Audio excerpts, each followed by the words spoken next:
చీకటి బ్రతుకులోనే చెడి ఉన్నాను, ఎండిన లోయలో నే పడి ఉన్నాను.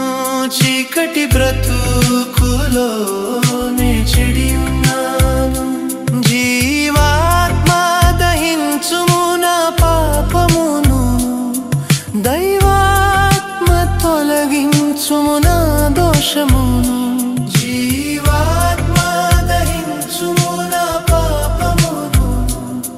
దైవాత్మ తొలగించుము నా దోషమును. ఓ జీవా